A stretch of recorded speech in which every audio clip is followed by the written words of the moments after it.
기도하겠습니다. 하나님 아버지 감사합니다. 오늘 하루 종일 비가 내려서 여러 가지로 불편함도 있었겠지만 이제 모든 것들이 이제 열매를 맺고 또 하나님 앞에 감사드리는 계절이고, 오늘도 하나님께서 우리 안에 하나님의 전으로 불러주셔서 아버지께서 하늘에 속한 신령한 것들로 가득 채워주실 줄 믿습니다. 스가랴 4장 6절에 있는 말씀처럼 이는 힘으로도 안 되고 능으로도 안 되고 하나님의 성령으로 되느니라. 오늘 이 말씀을 붙잡습니다. 내가 노력하고 힘쓰고 애써도 항상 어디서 무너지고 안 되고 좌절하고, 히브리서 10장 39절에 있는 말씀처럼 우리는 뒤로 물러가 멸망에 빠질 자들이 아니고 우리 영혼을 구원함에 이르는 믿음을 가진 자들이 되게 하여 주시옵소서. 주께서 하나님의 교회를 이 땅에 세우셔서 이 평택 지역, 또 천안, 또 안성, 이 모든 지역을 섬기도록 인도해 주신 거 감사하고, 박 목사님과 귀한 종들을 섬기는 자들로 세워주신 거 감사합니다. 장로님 또 집사님들, 권사님들 안에 성령의 놀라운 역사가 크게 일어나는 하나님의 귀한 교회가 된 줄 믿고 또 그렇게 되어질 줄 믿습니다. 감사를 드립니다. 오늘도 우리 안에 다시 한번 살아계신 주님의 은혜가 넘쳐나게 하여 주시옵소서. 감사를 드리고 예수 그리스도의 이름으로 축복하고 기도하옵나이다. 아멘. 제가 늘 어제도 그랬고 오늘도 보면서 참 좋은 게, 자꾸 이렇게 표현하는 것만큼 좋은 건 없습니다. 그래서 사랑합니다, 축복합니다, 그리고 아까 부르셨던 그 찬양도 너무 좋은 거죠. 당신의 안에 하나님의 사랑이 있기를 원합니다. 그래서 우리가 하나님 안에서 스스로가 치유될 수 있는 여러 가지 어떤 좀 자연적인 치유라고 할 수 있을까요? 하나님의 누가 와서 특별히 어떤 뭐를 하지 않아도 여러분이 하나님 앞에 나가서 주여 나를 좀 치료하여 주시옵소서 라고 할 때 하나님께서 여러분 안에 그런 자연스럽게 이렇게 치료할 수 있는 그 몇 가지 중에 하나가 바로 뭐냐면은 바로 위로해 주는 겁니다. 많이 위로해 주십시오. 그리고 격려해 주는 겁니다. 나중에 이 개념적인 걸 좀 설명을 해드리겠습니다. 그 다음에 또 한 가지가 뭐냐면 칭찬해 주는 겁니다. 어제도 제가 말씀 나누면서 인정한다는 것에 대해서 얘기하지 않았습니까? 그러니까 사람들이 누군가가 나를 인정한다라고 하면 이 세상에 그것처럼 좋은 일은 없다라고 얘기했죠. 그 중에 하나는 사랑을 받는다는 거고, 어제도 말씀을 드렸지만 사랑이라고 하는 거는 어떤 놀라움이 있냐면 사랑을 받은 사람만 안다는 겁니다. 사랑을 받아보지 못한 사람은 그것이 뭔지를 이거는 감잡기가 사실은 쉽지 않은 거죠. 아까 목사님 말씀하신 것처럼 세상에서 약하고 이런 걸 보이면 사람들은 금방 그 약함에 대해서 뭐 합니까? 정죄하고 판단하고 공격합니다. 왜 그러냐고. 그러나 그리스도 안에서의 약하다라고 하는 건 주님 안에서 내가 모든 것들을, 나의 모든 걸 누구에게 드렸다는 겁니까? 주님께 드렸다라고 하는 걸 의미하는 거죠. 그래서 성경 안에서 타이틀을 보니까 영성에 대한 단어가 하나가 들어가 있더라고요. 그러면 사실 신앙생활에서 가장 중요한 건 뭐냐면 영성입니다. 영성이라고 하는 건 오래전부터 얘기가 돼 왔죠. 어떤 의미로는 이 영성이라고 하는 걸 어디서 어떻게 보느냐에 따라서 어렵게도 설명이 되고 어떤 거는 참 쉽게도 설명이 되는 건데요. 그걸 굳이 어렵게 설명할 필요는 없다고 생각합니다. 사실 영성이라고 하는 것은 우리가 생각할 때 몇 가지로 얘기할 수 있는데, 첫 번째는 영성에서 가장 중요한 건 관계입니다. 누구와 관계하느냐? 하나님과 관계하는 거죠. 그렇죠, 여러분? 그러니까 내가 하나님하고 어떤 관계를 맺고 있느냐 아주 중요한 겁니다. 그리고 두 번째, 영성이 우리에게 주는 두 번째 아름다움은 뭐에 있냐면 영성은 바로 어제도 공부했던 것처럼 내 삶을 자꾸만 뭐 해줍니까? 변화시켜주는 게 영성의 아름다움.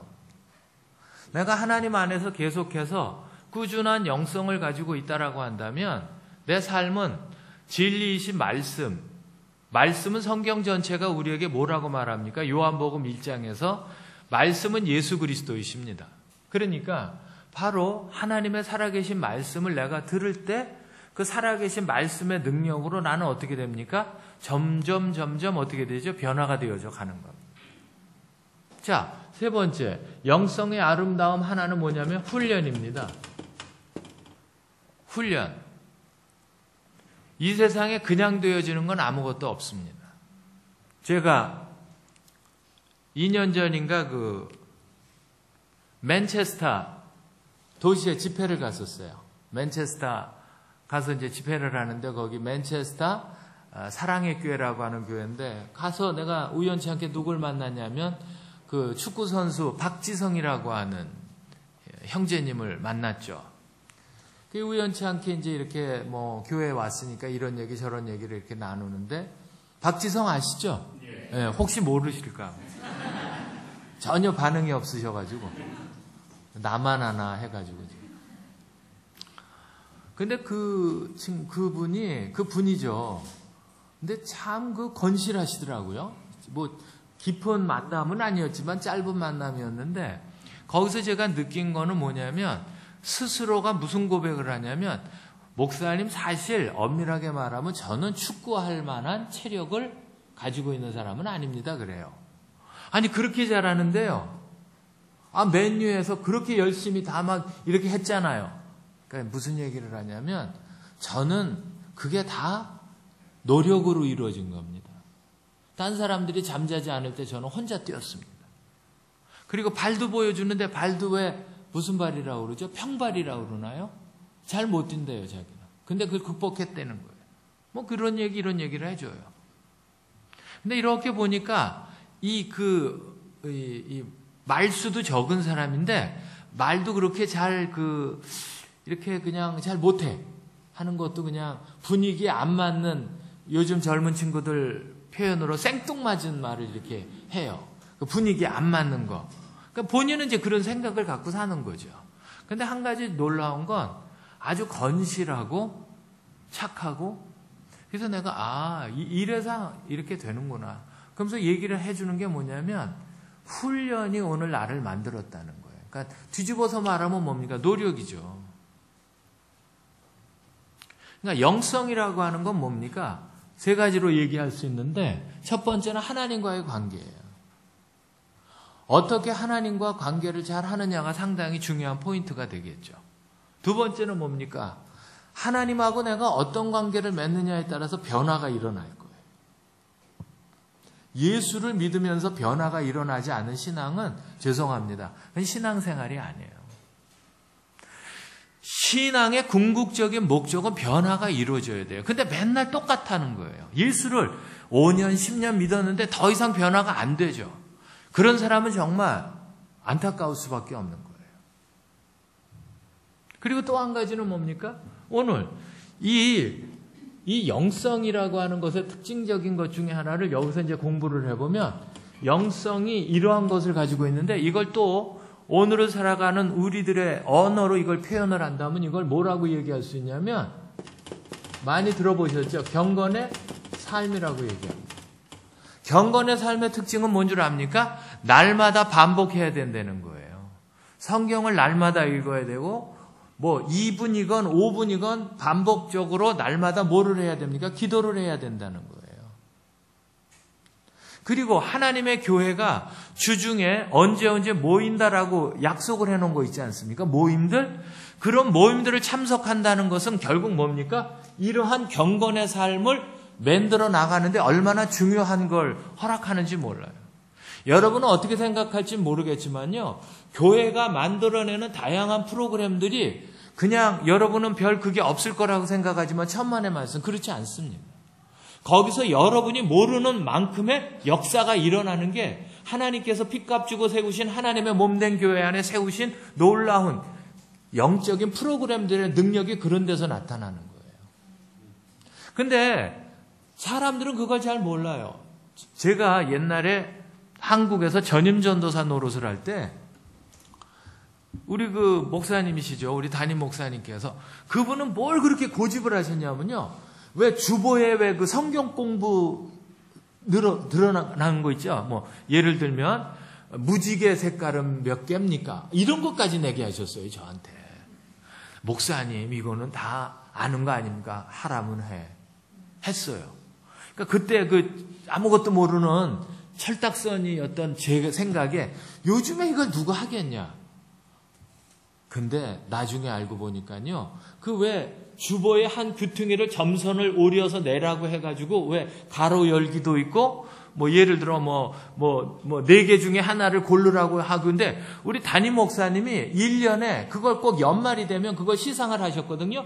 근데 거기에 어떤 선물을 줄 정도로 그걸 저기를 하셨냐면 그 옛날에 그 녹음기 있지 않습니까? 소니 녹음기. 그런 걸 낼 정도로. 그래서 나는 그걸 이해를 못했어요. 근데 나중에 제가 이제 미국으로 공부하면서 이민 들어간다라고 얘기할 때 붙잡아 앉혀 놓으시더니 그러더라고요. 너 앞으로 목회할 거지? 뭐 때가 되면 하겠죠. 그러면 너 꼭 내가 한 거 이거 해라. 근데 나는 속으로 절대로 나는 이거는 나는 그때 죄송합니다. 난 내가 볼 때는 그때 이게 조금 유치스럽다고 생각을 했어요. 근데 이제 미국에 갔습니다. 미국에 가서 텍사스 가서 공부를 하고 그러다가 이제 누구를 만났냐면 우리 교회에 성도님들이 이제 이민 와가지고 여기저기 흩어져서 사는 분들이 내가 이제 왔다고 여기저기서 막 몰려오는 거예요. 그래가지고 한 30명이 제가 있는 학교 우리 아파트로 왔어요. 이런 얘기 저런 얘기를 하는데 하나같이들 얘기하는 게 뭐냐면 지금도 잊을 수 없는 게 주보에 달려 나왔던 성경 공부 그 퀴즈였다는 거예요. 왜 그러냐 그러니까 목사님 잘 모르시죠? 이민교회가 그런 걸 안 한다는 거다. 그래서 제가 이제 뉴욕 그 텍사스에서 공부하면서 목회하면서 제가 그걸 다시 시작을 했어요. 근데 주보에다가 붙이기는 너무 그래가지고 이제 다른 백지를 이제 해가지고 했는데 목사님한테 제가 한국에 계신 목사님한테 목사님 그 문제들 좀 보내주세요. 너무 기쁘셔가지고요 이분이 거기에 막 선물까지 보내주셨어요. 그래가지고 제가 목회하면서 그걸 했는데 근데 놀라운 건 별거 아닌데 성도들이 그걸 그렇게 좋아해요. 가로 여는 거 뭐 예를 들어 야곱의 형 이름을 쓰시오. 그리고 밑에다가 또 목사님은 성경 기절 참고 그 답이 있는 걸 또 다 적어주세요. 그래서 그걸 내면 그걸 1년 동안 해가지고 왜 이걸 이렇게 하십니까? 그랬더니 우리 목사님께서 옛날 분이신데 그분이 옛날에 신학교 가기 전에 뭘 된 게 옛날에는 뭐가 있었냐면요. 성경학교라는 게 있었어요. 그 노회마다 성경학교가 있었는데 우리 목사님이 그 성경학교에서 참 공부를 하셨을 때 그런 것이 근데 자기가 그때 그 성경학교에 가서 공부를 하고 MDB를 공부하러 갔을 때 성경시험이 다 거기서 나오더라는 거예요. 그래서 자기의 목회 철학이 뭐냐면 주보에 그거 하나 집어넣는 거라는 거죠. 제가 지금도 잊을 수가 없는 게 경건의 삶의 아름다운 게 뭔 줄 아십니까? 반복한다는 겁니다. 훈련의 특징이 뭡니까? 반복한다는 겁니다. 한 번에 안 이루어져요. 제가 속해 있는 예수전도단에서 지금 거의 30년이 넘게 훈련하고 있는 게 뭐냐면 DTS라는 훈련입니다. Discipleship Training School이에요. 예수제자 훈련학교. 이게 전 세계에서 하고 있는 학교인데 6개월을 해야 돼요. 6개월 동안 하는 이유가 뭔 줄 압니까? 반복하는 훈련입니다. 계속 반복합니다. 계속 반복합니다. 반복하다 보면 사람들이 어떻게 됩니까? 변하기 시작합니다. 교회가 여러 가지 방법으로 우리에게 이때 오십시오, 저때 오십시오, 이거 좋습니다, 저거 좋습니다 라고 얘기할 때 그것을 구체적으로 꾸준히 참석하다 보면 나도 모르는 사이에 그 부분 안에 하나님께서 나를 만지시고 있고 변화시킨다는 걸 경험해 본 사람은 알아요. 경험해 본 사람. 이 얘기를 하니까 지금 퍽 떠오르는 게 제가요 베델 성서 공부 전요 담임 목사님이 우리 교회 대표로 베델 성서를 배우고 그거를 교회에 와서 하라는 거예요. 저는요 처음엔 저는 너무너무 가기 싫었어요. 그래서 제가 후배 전도사들을 보내시죠 그랬더니 너 가. 아니 왜 제가 일이 많습니다. 너 가. 근데 지금 생각하면 그 목사님이 나를 너무너무 사랑하신 거였어요. 닥터 스위감이라고 하는 목사님께서 만든 이 베델 성서 아세요? 혹시 들어는 보셨습니까? 참 기가 막힌 성경이었어요. 이건 무조건 외워야 돼. 근데 나중에 그림 한 장을 보면요. 창세기가 다 들어가 있어. 그림 한 장에. 설명이 나와요. 근데 이 학교의 특징은 1분 늦으면 무조건 1,000원이에요. 저기 어디서 배워? 그걸 만든 데가 루터교에서 했거든요. 저 서울역 쪽에. 지원상 목사님께서 인도하시던 그 그룹에 들어가서 했는데 지금도 못 있습니다. 하여간 영등포에서 서울역을 가는데 제가 뭐 택시나 타고 갔겠습니까? 그 옛날에 버스 타고 가면 제가 맨날 늦는 거죠. 언덕이에요 또. 그러면 늘 뭐 기본적으로 3, 4천 원 벌금은 늘 냈습니다. 5분 늦으면 5천 원이었어요. 나중에는 화가 나서 안 가려고 그랬는데 나중에 그걸 3개월을 마치고 났는데 이건 저는 이제 그 지도자 반으로 들어가죠. 그렇게 훈련을 받고 지금도 눈을 가지면 베델 성서의 그림이 왔다 갔다 합니다. 저는 오대원이라고 하는 목사님한테 성경을 어떻게 배웠냐면요. 거의 하루에 7, 8시간씩 배웠어요. 제대로 준비 안 해가면 내쫓임을 당했습니다. 나가라고 소리를 치세요. 나가세요. 그러면 이제 집에 가려고 그러면 집에도 못 가게 해요. 어딜 집으로 가냐고. 말씀도 준비도 안 해온 주제에 집이 어딨냐고. 계단에 쪼르륵 앉아가지고요. 그걸 다 거기서 또 했었어. 하면 그 준비된 게 통과되면 이제 안에 들어가서 끝에서 이제 하는 거예요. 그렇게. 암송 구조를 외우지 않으면 점심을 안 주셨습니다. 지금 제가 외우는 암송 이게 그때 외운 것들이에요. 베델성서 할 때 외운 거예요. 좋아서 외운 게 아니고 밥 안 굶으려고 외운 거죠 사실은.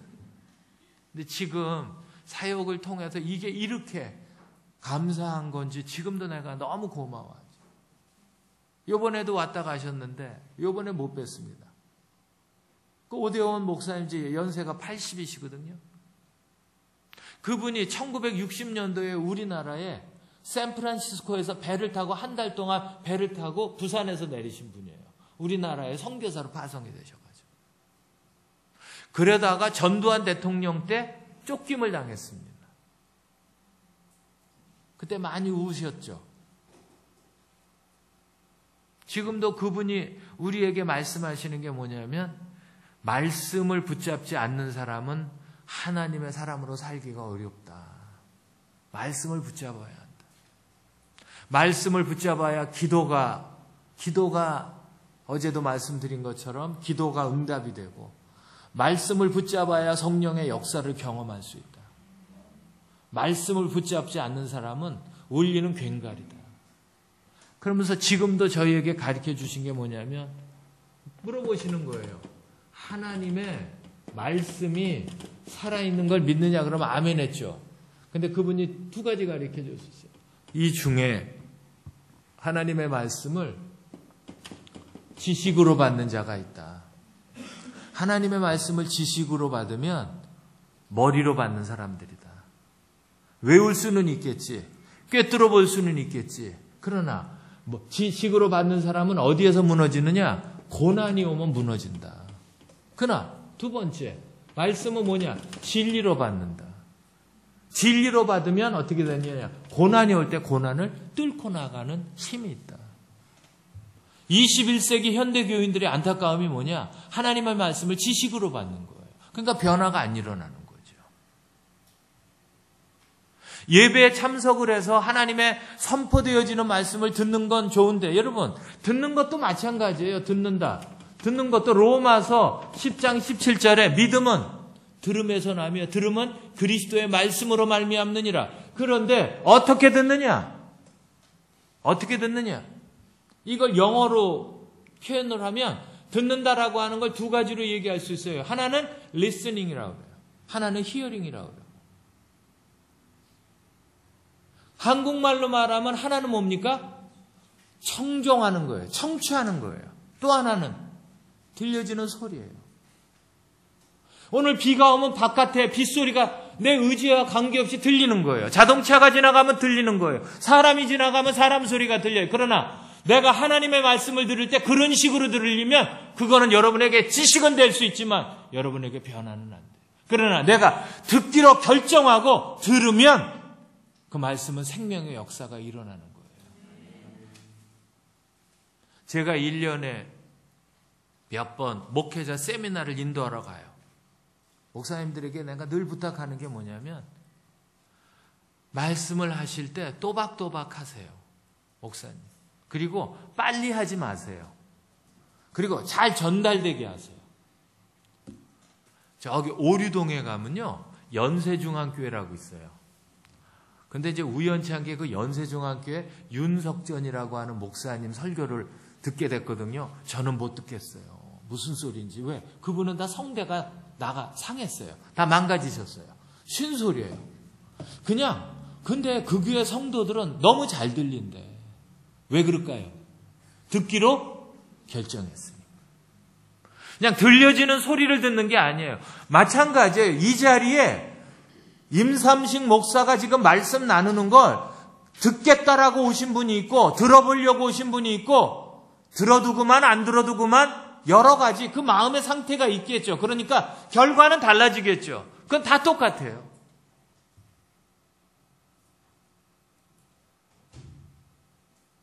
어떻게 듣느냐? 내 안에 믿음이 정확하냐 정확하지 못하느냐라고 하는 건 내가 하나님의 말씀을 제대로 들었느냐는 거예요. 그 말씀이 나를 변화를 시켰느냐는 거예요. 그러면 여기서 변화의 가장 아름다움은 뭐라고 생각합니까? 변화의? 제가 제일 중요한 변화는 뭐냐면 하나님의 말씀을 누가 듣습니까? 죄인이 들으면 죄인이 뭐가 돼요? 의인이 되는 거예요. 할렐루야. 죄인이 예수를 구주로 영접하는 역사가 일어나는 거예요. 이건 놀라운 역사입니다. 저는요, 택시를 많이 탑니다. 근데 저는 한국에 오면 제가 예수 믿는 사람은 뭐 집사님, 권사님, 장로님 다 이렇게 부르는 호칭이 있잖아요. 근데 나가서 뭐 예를 들어 내가 뭐 공항에 갑니다. 뭐 역을 갑니다. 어디를 갑니다. 뭐 이렇게 갔을 때 내가 만나는 모든 사람들에 대해서 나는 무슨 호칭을 붙여드리냐면 다 선생님이라고 그래요. 택시를 탈 때 선생님이라고 그래요. 네, 지금도 잊을 수가 없습니다. 택시를 타자마자 제가 가장 먼저 얘기하는 게 뭐냐면 감사합니다 선생님. 그러면 어떤 분은 어찌할 바를 모르세요. 내가 선생님이라고 얘기해서 돈 들어가는 거 아니고 내가 선생님이라고 호칭 붙여드린다고 내가 인격에 금이 가는 거 아니에요. 근데 내가 모든 사람들을 선생님으로 얘기하면서 저는 참 많은 도움을 받았어요. 너무너무 피곤해 보이는 요번에 광주를 내려가는데 김포공항에서 비행기를 타고 내려가는데 저희 숙소에서 택시를 타고 가는 거예요. 택시를 타고 가는데 우리 집사람이 집에 귤이 몇 개가 있었고 미국에서 가지고 온 캔디가 몇 개 있는 걸 그걸 비닐팩에 싸요. 그래서 이걸 왜 싸오 그랬더니 비행기에서도 먹고 그 택시 선생님, 기사 선생님도 나눠드리고 그러고 갑시다. 늘 그러니까. 택시를 탔습니다. 감사합니다, 선생님. 너무 좋아하세요. 아이, 뭐, 저 같은 사람이 선생님입니까? 그래서, 그렇지 않죠. 그러면서 우리 집사람이, 운전하시다가 목마르시면 하나 까서 드십시오. 참 도움이 됩니다. 귤을 4개인가를 드렸어요. 이거는요, 저희가 미국에서 가지고 미제거든요. 이것도 한번 심심할 때 드시면은 좀 기분이 전환되실지 모르겠습니다. 한 움큼을 전해드린가 너무 고마워요. 내려서 내가 몸이 불편하다고 문을 다 열어주시고요. 가방까지 그 김포공항 안까지 다. 일반 택시 선생님들이 그렇게 하시는 분은 없잖아요. 요금이 얼마 나온 줄 아세요? 23,000원이 나왔어요. 25,000원을 드리면서 감사합니다. 잔돈을 거실러 주시길래 아니요. 오늘 제가 참 좋은 그 사랑을 받았습니다. 아, 사랑은 제가 받았죠. 어느 날은 어떤 기사 선생님은 저를 데리고 택시 기사 선생님들 식사하는 데까지 저 데리고 갔습니다. 자기 문제를 고민하는 걸 얘기해 줍니다. 자기가 이혼 위기에 있다라고 얘기해 줍니다. 지난번에 이동원 목사님 교회 어떤 그 지구촌 교회인가요? 거기 한 부서에서 강의 하나 해달라고 그래서 갔다가 이제 거기서 이제 택시를 기다리는데 가던 택시가 나를 보더니 유턴을 해서 오는 거예요, 이렇게. 근데 얼굴이 병색이 완연해. 얼굴이 퉁퉁 붓고. 그래서 내가 아니 선생님 어디가 많이 아파 보이세요? 그랬더니 말씀을 안 하셔. 얘기해 보세요. 얘기해 보세요. 어디가 아프신 거 했더니 제가 지금 강경변입니다. 저하고 똑같아. 강경. 그럼 이러고 다니시면 안 돼요. 내가 볼 때 지금 보니까 황달도 와 계신 것 같아. 어떻게 그렇게 잘하시니? 내가 7년 전에 이걸로 죽다 살아났거든요. 전 지금 많이 좋아졌습니다. 이러지 마세요. 왜 그러세요? 했더니 눈을 보니까 눈물이 그렁그렁하세요. 오늘 제가 하루 이걸 해야 우리 딸내미가 지금 고등학교 2학년인데 그 학교에서 내는 뭐가 있대요. 그래서 내가 그때 주님께서 제게 말씀을 주시는 거예요. 그 내가 강의해가지고 강사료 받은 거 있잖아요. 하나님 그걸 깨닫게 하세요. 그냥 제가 오늘 강의를 이 교회에서 했거든요. 근데 하나님께서 이거를 선생님에게 나누라는 마음을 주십니다. 그게 얼마 들어갔는지 저는 몰라요. 그걸 그분 손에 쥐어줬습니다. 그리고요, 빨리 딸내미에게 갖다 주시고요, 빨리 병원으로 들어가세요. 이러다가 큰일 납니다. 그랬더니 막 우세요. 예수님을 꼭 믿으셔야 합니다. 예수님은 선생님의 병을 고치시는 분이에요. 어떻게 믿어야 합니까? 그래가지고 또 다시 지구촌 교회를 갔잖아요. 그래가지고 거기 아는 연결되신 분한테 잘 연결을 해서 다 이름표, 이름하고 전화번호 다 해서 꼭 신방을 부탁했죠.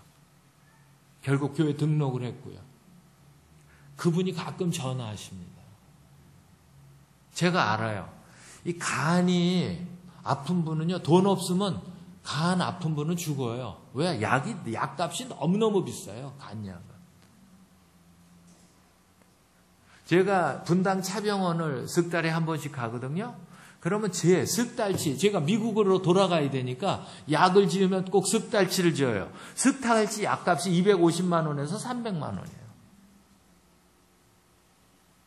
그러니까 건강 상태가 좋아지니까 약값이 떨어져요. 요즘 얼마 내냐? 석 달에 한 50만 원으로 떨어졌어요. 그러니까 진짜 많이 좋아진 거죠.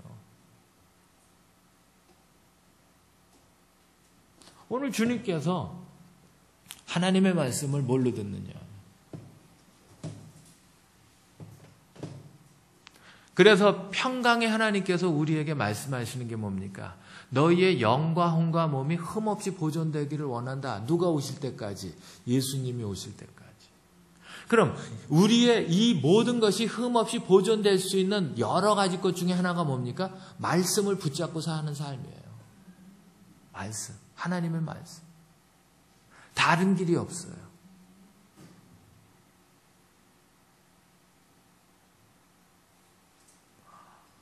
오늘 주님께서 여러분의 삶 속에서 이제 다시 한번 말씀하시는 건 뭡니까? 하나님께서 여러분에게 어떻게 말씀하시느냐. 이게 너무너무 중요해요. 그래서 이 경건의 삶에 몇 가지를 얘기해 드리면 이 영성 삶에 아주 중요한, 영성 삶에 중요한 아주 중요한 기본적인, 어렵지 않아요.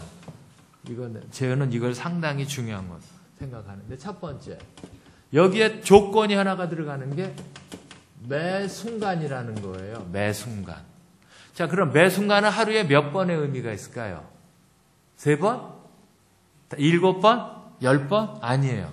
매 순간이라고 하는 건 뭡니까? 횟수에 관계가 없는 거예요. 기억이 날 때마다죠. 매 순간은. 매 순간 뭘 해야 되느냐? 매 순간 성령 충만을 뭐 해라? 기도해라. 이게 영성과 경건의 삶을 이루는 가장 기본적인 거예요. 저는 이 삶을 지금 40년 이상을 해오고 있는 사람이에요.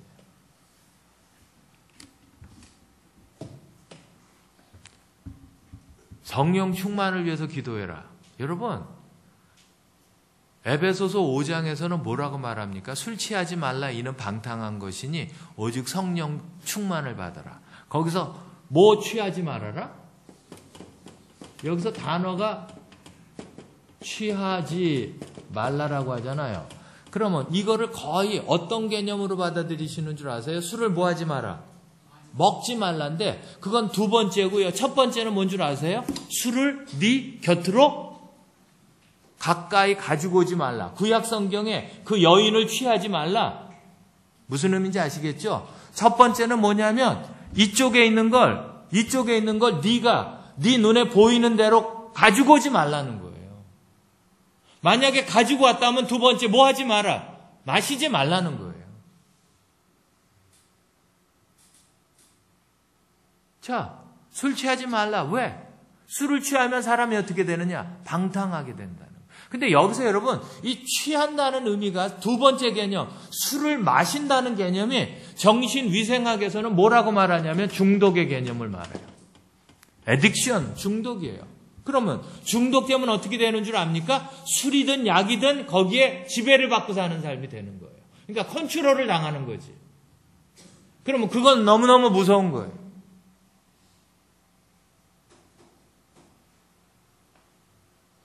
아까도 얘기했죠. 스가랴서 4장 6절. 힘으로도 안 되고 능으로도 안 돼. 누가 도와주셔야 돼요? 하나님의 성령께서. 여러분, 우리가 매 순간 성령 충만을 기도할 때 여러분 하나님 안에서 어떻게 할 수 있습니까? 내가 성령 충만하지 않으면 갈라디아서 5장은 뭐라고 말합니까? 뭘 따라가게 돼 있습니까? 육체의 소욕을 따라가게 돼 있어요. 육체의 소욕을. 하고 싶은 게 많아.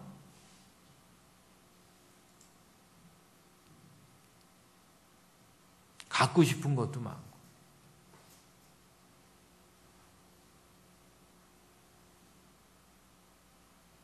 여러분 잘 들어보세요. 어떤 사람에게는 저는 소원이 뭔 줄 아세요? 저는 소원이 자전거 타는 게 소원이에요. 근데 저는 한 번도 자전거를 못 탔죠. 근데 이걸 이렇게 들어보세요. 어떤 사람에게는 할 수도 있고 안 할 수도 있고 해도 그만 안 해도 그만인 그 일이 누군가에게는 평생 해도 안 되는 나 같은 사람한테. 나는 소원이 뭡니까? 걸어보는 게 소원이에요. 목발 없이. 근데 여러분은 걸을 수 있는 게 기뻐하시지 않죠. 거기에 대해서 감격이 없죠. 왜? 늘 걸었으니까. 그러나 태어나면서 한 번도 걸어보지 못한 누군가에게는 그것이 평생의 소원이란 말이에요.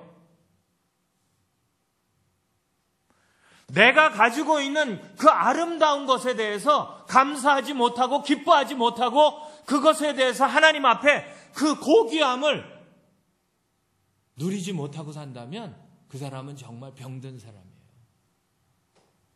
오늘 아침에 일어나서 제 숙소에 있는데 그 물 들어가는 게 너무 이쁜 거예요. 막 사람들이 걸어 다니는데 마음이 어떻게 하고 싶어요? 나도 저 사람들처럼 걷고 싶다.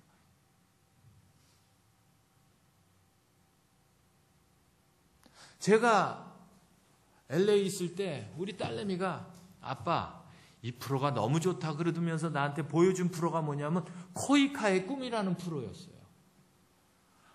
그 프로를 보는데 너무 좋은 거야.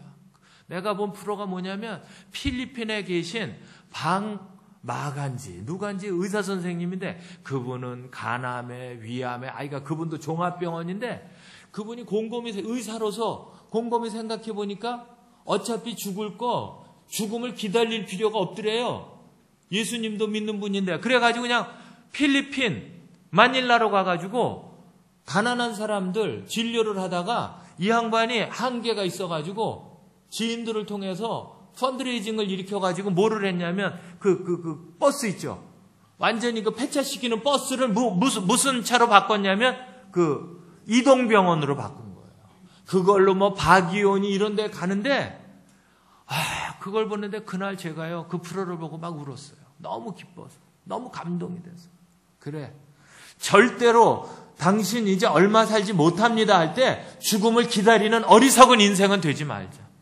내가 죽는 한이 있어도 복음을 증거하든지 누군가를 섬기든지 헌신하든지 내가 그러고 살자. 곰곰이 생각해 보니까 근데 내가 몸이 불편해가지고 저런 데 가서 뭐를 할 수 있을까 곰곰이 하나 할 수 있는 걸 발견했어. 그게 뭐냐면 이 버스가 가면요 그 시골 마을 필리핀 그 시골 마을에 뭡니까 환자들이 줄을 잇잖아요. 그럼 번호표를 나눠주더라고요. 근데 번호표를 나눠주는데 뭐부터 해야 되냐면 온도, 체온을 재는 거야. 그건 할 수 있겠더라고.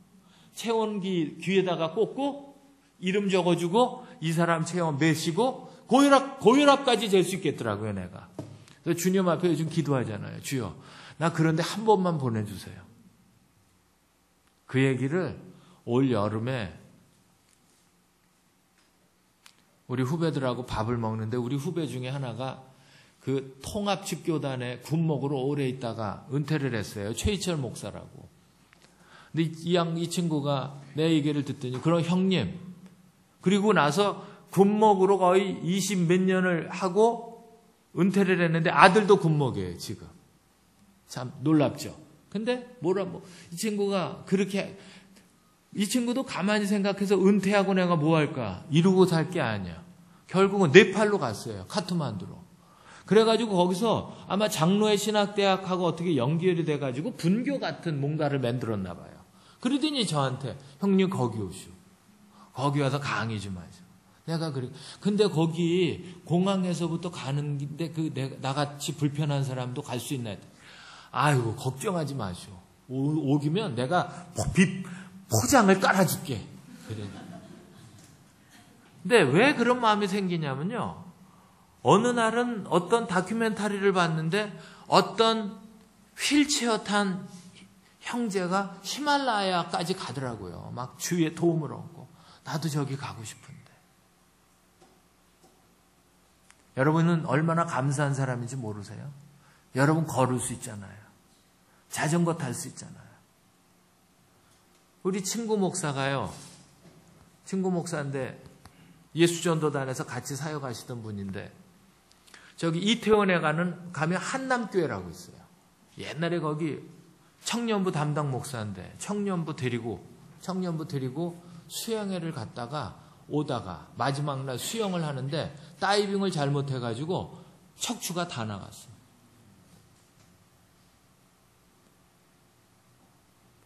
그 사모님께서 날마다 굳어져가는 목사님의 모든 거를 마사지를 해줘야 돼요.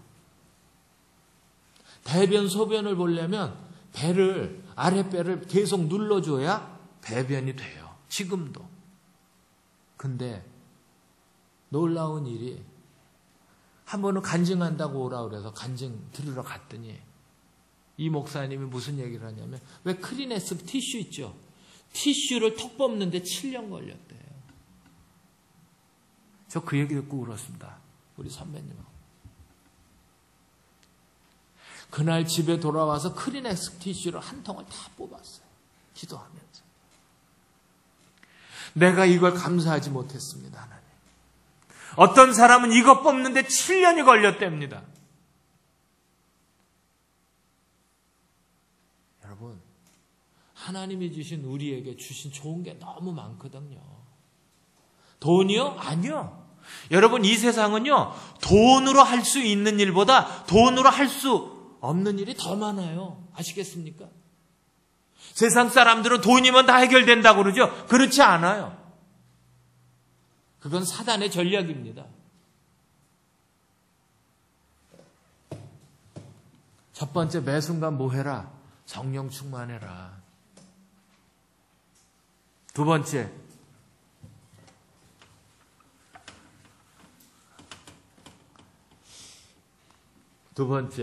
매 순간 예수 그리스도의 보혈을 뭐 해라? 의지해라. 예수님의 보혈을 의지해라. 이건 날마다 기도해야 될 거예요. 보혈의 능력에 뭐가 있습니까? 첫 번째, 죄를 뭐 하십니까? 씻어주신다. 두 번째, 허물은 덮어주신다.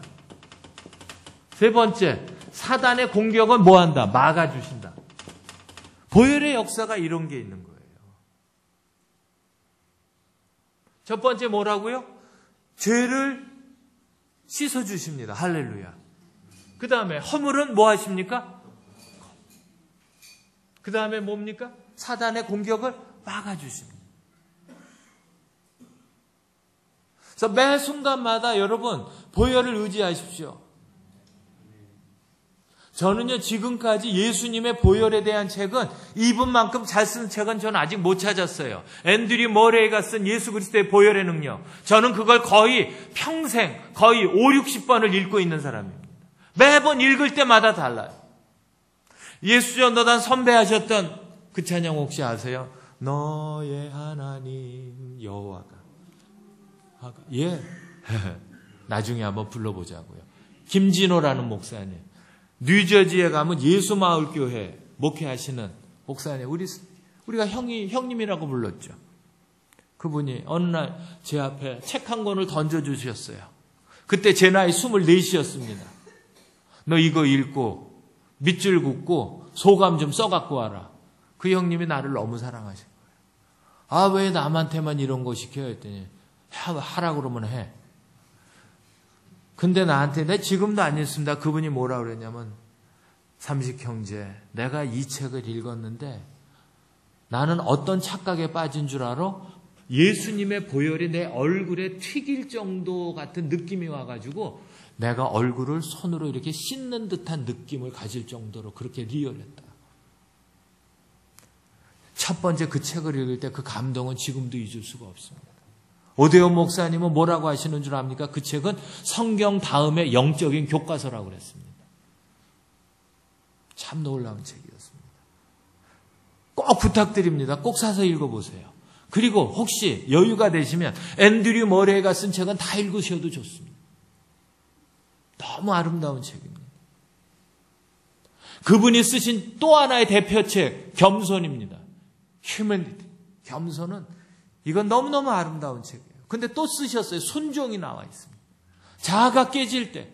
이런 책들은요, 여러분의 삶 속에 성경 다음으로 왜 그러냐면요, 앤드류 머레이는 성경을 눈으로 읽은 사람이 아니고요, 성경을 몸으로 읽은 사람이에요. 성경을 눈으로 읽는 사람과 몸으로 읽은 사람은 하늘과 땅 차이예요. 라브리를 만드신 누굽니까? 프란시스 쉐이퍼 같으신 분들은 성경을 눈으로 읽은 분이 아니고 성경을 삶으로 읽으신 분이에요. 그래서 귀한 분이에요.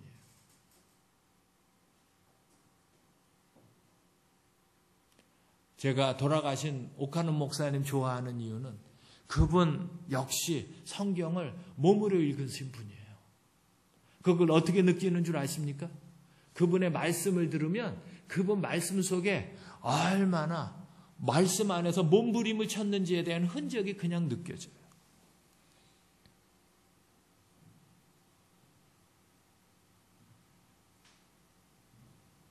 한 목사님이 돌아가시기 몇 달 전에 LA에 오셔가지고 LA에 오시면 복음방송이라고 있습니다.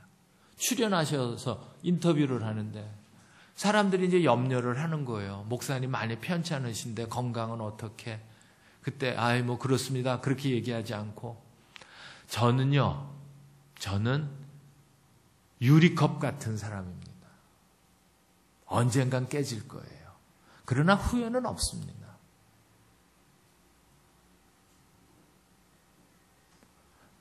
그분을 이렇게 지켜온 한 사람으로서 그게 뭘 의미하는지 저는 알아요.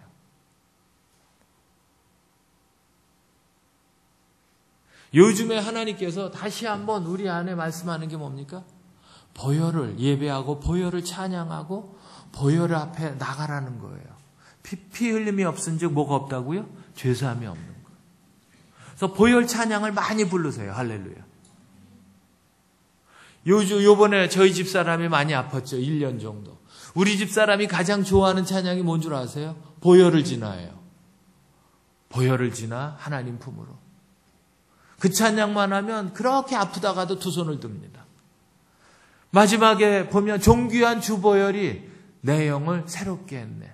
나중에는 그걸 여기저기 인용을 하는 거예요. 기도는 힘드니까. 존귀한 주보혈이 태국을 새롭게 했네. 존귀한 주보혈이 대한민국을 새롭게 했네. 존귀한 주보혈이 이북을 새롭게 했네. 존귀한 주보혈이 우리가 아는 선교사님들의 이름을 불러가면서 어디를 새롭게 했네. 어디를 새롭게 했네. 얼마나 파워풀한지 몰라요. 존귀한 주보혈이 평택 온누리교회를 새롭게 했네. 할렐루야. 존귀한 주보혈이. 여러분 원하시는 데가 어디입니까? 그걸 한번 인용해 보세요. 존귀한 주보혈이 우리 가정을 새롭게 했네. 존귀한 주보혈이 내 삶 전체를 새롭게 했네. 할렐루야.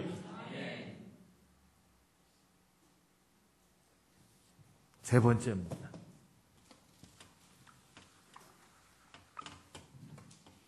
매 순간 하나님의 말씀을 소리내어 읽어라. 성경을 배우는 것도 중요하고요. 성경을 외우는 것도 중요하고요. 다 중요합니다. 근데 성경을 소리내서 읽는 것도 상당히 중요합니다. 왜? 저는 이걸 거의 40년을 해오고 있습니다.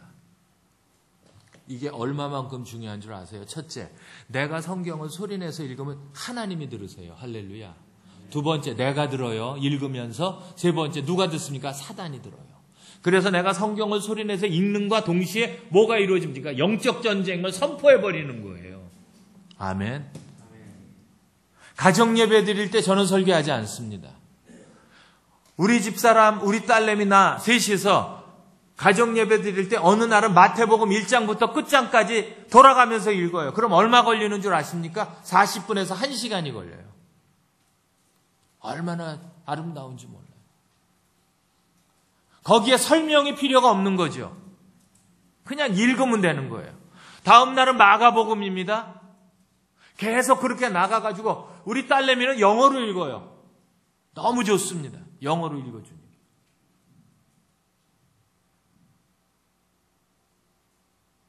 성경을 소리내서 읽으십시오. 역사가 일어납니다. 저는 능력 있는 목사가 아니었어요. 지금도 아닙니다. 제가 아는 상식으로 능력은 우리 구주 예수님에게만 있는 거예요. 근데 하나님이 주시죠. 제가 울산에 부산에 120년 된 교회에 집회를 하러 갔어요. 근데 목사님께서 목사님 집회 첫날 죄송한데 식사를 하고 와서 목사님 방에 잠깐 앉아서 준비하라고 그랬는데 목사님 저희 교회에 폐암 말기 환자 되는 남자 집사님이 한 분 계신데 집회하시기 전에 한번 기도해 주실 수 있나요? 물론이죠. 그래서 그 집사님이 들어오셨는데 폐암 말기가 되니까요 얼굴색이 보라색이 되시더라고요. 처음 봤습니다.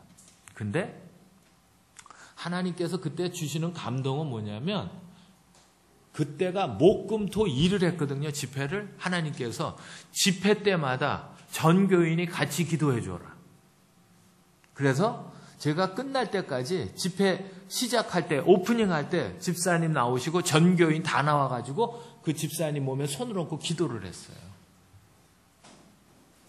그리고 저는 월요일 날 떠났죠. 그게 4월이었습니다.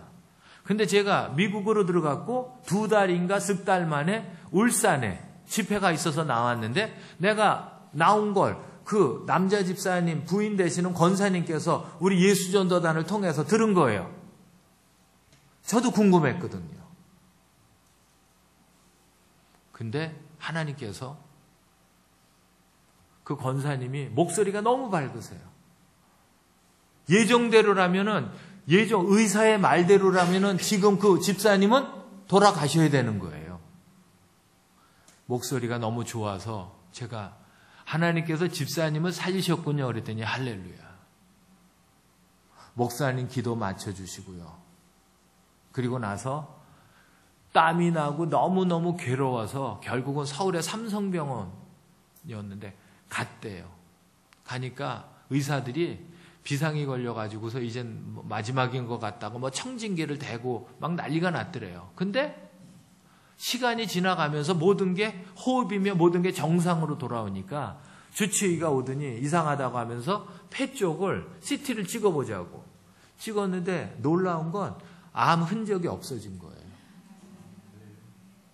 그러니까 이상하다고 다시 찍어보자고 그래가지고 하여간 여러 가지를 다 찍은 거예요.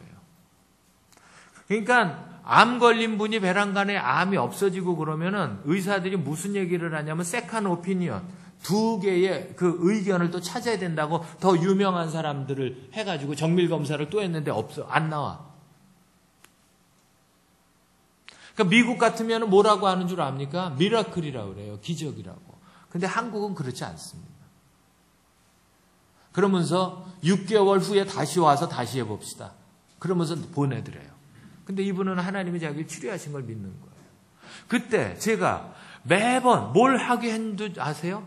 말라기서 4장 2절을 다 외우게 했어요. 여호와를 경외하는 너희에게는 의로운 해가 떠올라서 치료의 광선을 발하리니 너희가 외양간에서 나온 송아지같이 뛸 것이다를 정교인이 계속하니까 외우시더라고요. 할렐루야. 결국 말씀을 읽은 거죠.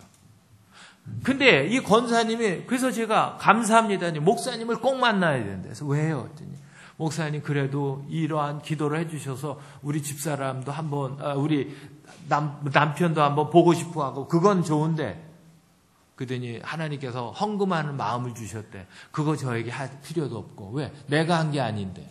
아니 서로 내가 했다고 해도 그럴 수가 없는 거니까 하나님께 하시고요. 정 그러시면 그걸 선교 헌금으로 하시면 주님께서 기뻐하시겠죠. 그리고 정리가 됐어요. 그때 제가 지금도 기쁜 건 말씀이 그분을 치료하신 거예요. 나는 하나님의 교회 안에 이런 역사가 일어나야 된다고 믿는 사람이에요. 여러분의 삶 속에 하나님께서 위로를 하실 때가 있어요. 뭘 위로를 받으시기를 원해요? 살아계신 하나님의 말씀입니다. 그 다음에 마지막 4번째.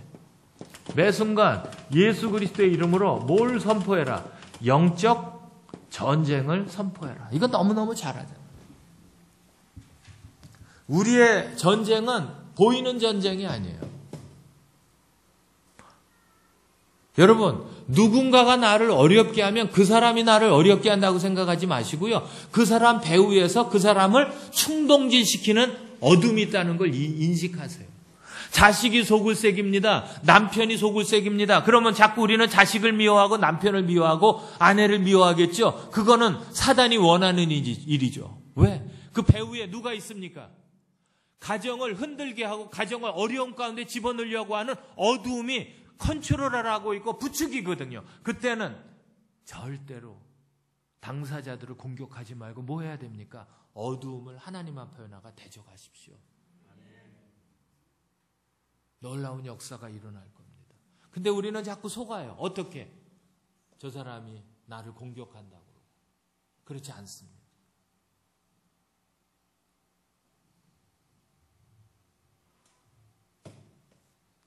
그래서 오늘 주님께서 여러분 안에 말씀하시는 거 뭡니까? 내가 너희들 안에 이런 걸 통해서 영성을 건강하게 하면 어떤 일이 일어나느냐. 어제 이사야서 61장 1절에서 말했던 포인트를 기억하십니까? 첫 번째, 상한 마음이었죠. 두 번째는 무슨 마음인지 기억하세요? 포로된 마음. 자, 이 포로된 마음을 설명드리려고 지금 그렇게 긴 말씀을 풀었습니다. 자, 이사야서 61장으로 한번 또 돌아가서 보겠습니다. 이사야서 61장. 읽겠습니다. 시작. 이사야서 61장 1절입니다. 읽겠습니다.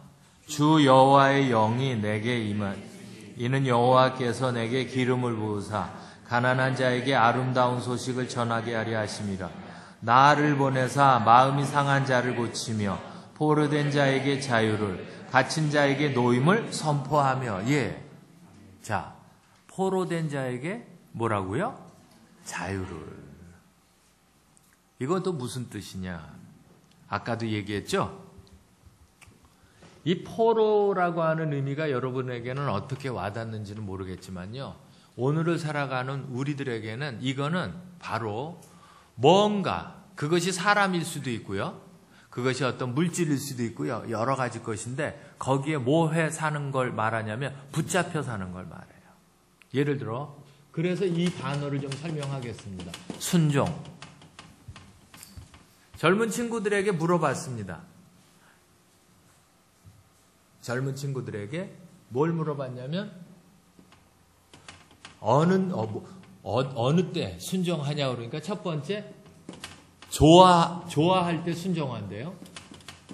좋아할 때 순종하고, 두 번째 필요할 때 순종하고, 세 번째 사랑할 때 순종하고, 네 번째 원할 때 순종한답니다. 그럼 이것이 우리가 살아가는 삶 속에 사람일 경우에는 결국은 내가 좋아하는 사람이 좋아합니다. 내 삶 속에 필요합니다. 근데 결국은 무슨 문제가 생기는 줄 압니까? 내가 순종한 그것들이 결국은 나중에 나를 뭐 합니까? 지배하고 컨트롤하는 거예요. 만약에 이 순종의 대상이 바뀌어지면 문제는 또 달라지겠죠. 만약에 우리의 순종의 대상이 예수 그리스도라고 하면 너무 아름다운 일이 일어나겠죠. 근데 이것이 세상의 잘못된 가치관이라고 한다면 이 순종은 결국은 여러분을 어떻게 합니까? 병들게 할 것입니다. 자, 그렇다면 포로됐다라고 하는 이 순종하는 것의 마지막은 뭡니까? 여러분 그 단어 아십니까? 뭘 좋아하는 사람에게 대해서 우리가 뭐라고 말합니까? 매니아라고 그러죠. 매니아의 의미는 뭐냐면 미쳤다는 의미가 있습니다. 거기에 crazy라고 하는 의미가 있어요. 그러니까 그것이 어떤 사람들에게는 어떻게 와닿을지는 모르지만 예를 들어 어떤 하나에 빠져버리는 삶이 있어요. 그것에 대해서 우리는 뭐라고 말하냐면 집착이라고 말합니다. 사람이 뭔가에 대해서 집착하는 이유는 뭡니까? 결핍이 있기 때문에 그래요. 결핍은 뭡니까? 받아야 할 사랑을 받지 못하면 사람은 결핍 속에 살아가요. 그러니까 자꾸 채우려고 하죠. 근데 문제는 뭡니까? 채워도 뭐합니까? 채워지지가 않는 거예요. 그게 슬픈 거예요. 그러니까 하나님이 채우셔야 할 부분을 세상적인 걸로 채우려고 하다 보면 거기에서는 절대로 뭐가 되지 않아요? 채워지지 않아요. 나중에 여러분이 요한일서 4장 18절에 보면 온전한 사랑이 두려움을 내쫓고 라고 하는 말씀이 있어요. 거기에 온전한 사랑 가운데 들어가지 않는 사람에게는 뭐가 있다? 형벌이 있다라고 나옵니다. 여러분 그 형벌이 뭔 줄 아십니까? 여러분이 살아갈 때 가장 무서운 형벌이 뭐라고 생각하십니까? 뭐 육신의 고통을 당하는 거, 뭐 그런 것일 수도 있겠죠. 근데 주님께서 여기서 말한 요한을 통해서 말했던 형벌의 의미가 뭔 줄 아십니까? 따라해보죠. 만족함이 없는 삶. 그게 형벌이에요. 채워도 채워지지 않아. 왜? 무적행 같은 마음이니까. 있는 걸로 기쁨이 없어. 더 뭐가 또 필요한 거예요. 그러면은 뭔가가 더 채워져야 돼. 더 채워져야 돼. 그러면 어렵죠. 여자로서 전 세계에서 돈이 가장 많은 여자가 누군 줄 아세요? 오프라 윈프리. 들어보셨죠? 시카고 방송국 갖고 있는 여자. 이 양반이 돈을 얼마나 갖고 있는 줄 아십니까? 미국 돈으로 10억 불입니다. 10억 불이면은 단위로 치면 조 단위가 되는 돈입니다. 엄청난 돈입니다. 그러면 전 세계에서 돈이 가장 많은 사람은 누굴까요? 빌 게이츠. 빌 게이츠가 작년에 얼만큼 도네이션 줄 압니까? 오프라 윈프리의 재산의 한 10배 정도 되는 99억 불. 99억 불을 어디에 도네이션 했습니까? 에이즈 퇴치를 위해서 도네이션을 했습니다.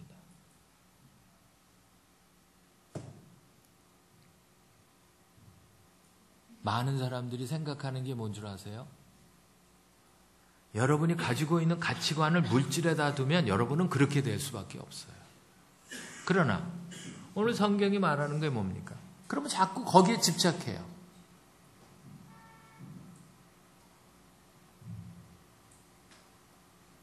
어제 우리 어머니 얘기했죠? 아까도 얘기했고요. 우리 어머니가 좋아하시는 꽃은 코스모스였습니다. 강의하러 가는데 광주에 내가 코스모스 좋아한다니까 우리 간사들이 30분 시간을 주시겠다고 하면서 나를 코스모스가 만발한 곳에다가 내려놓더라고요. 담양 쪽에. 너무 좋았습니다. 메타세콰이어 팍 그 길이 있는데 거기서 사진을 여러 장 찍었습니다. 둘째 날이 되니까 내가 무등산을 좋아한다고 그랬더니 점심 먹고 나를 무등산에다가 데려다 놨습니다. 제가 딱 30분만 주세요. 의자를 하나 갖다 주시더라고요. 너무 아름다운 거예요. 화순 넘어가는 게. 단풍이 너무 아름다워요. 주님이 말씀하세요. 네가 부자다. 네가 이 모든 걸 소유한 사람이다. 왜? 보고 있으니까. 너무 좋아서 제가 거기서 울었습니다. 우리 집사람이 수건으로 내 눈물을 닦아줬어요. 그러면서 얘기합니다. 당신이 늙기는 늙나보다.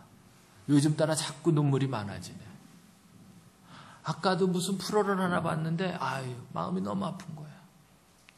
아버지가 47살이라는데 일을 하다가 공사판에서 일을 하다가 떨어져가지고 척추가 다 나갔어. 꼼짝을 못해. 유일하게 엄마 되는 분이 일을 하는데 몸이 이상해서 쓰러졌어. 병원에 갔더니 난소암 말기래. 애는 5인데. 그걸 보고 있는데요. 애들한테 리포터가 묻는 거예요. 넌 소원이 뭐니? 엄마 아빠가 건강해지는 거예요. 회복하는 거예요. 17살짜리 애가 고등학교 중퇴하고 알바를 한대요. 알바를 하는데 소원이 뭐냐 그러니까 2천만 원이 넘어가는 수술 비용을 빨리 자기가 만들어야 된대. 그걸 보는데 나도 모르게 또 눈물이 나더라고요. 여러분, 눈물 흘리는 건 아름다운 거예요. 왜? 건강하다는 의미거든요. 눈물이 없으면 그것도 곤란해요. 어떤 사람은 눈물을 달라고 기도하죠. 하나님 앞에. 감정이 마르고요. 정서가 굳어지면 절대로 눈물이 안 나와요. 하나님 앞에 기도할 때 눈물이 나죠. 그거 축복인 줄 아십시오. 어저께 우리 기도할 때 몇몇 분이 막 토소를 하면서 기도하면서 우셨죠. 얼마나 하나님이 축복하셨는지 모를 겁니다. 오늘 밤도 우리가 또 기도할 때 어제보다 더 큰 은혜를 부어주시기를 소원합니다. 자, 포로됐다라고 하는 건 뭡니까? 결국은 아까도 얘기했던 뭔가에 중독이 돼서 사는 삶이에요. 왜 중독이 됐을까요? 왜? 마음을 빼앗겼으니까. 자, 그러면 이 말씀을 잠언에서 찾겠습니다. 잠언 4장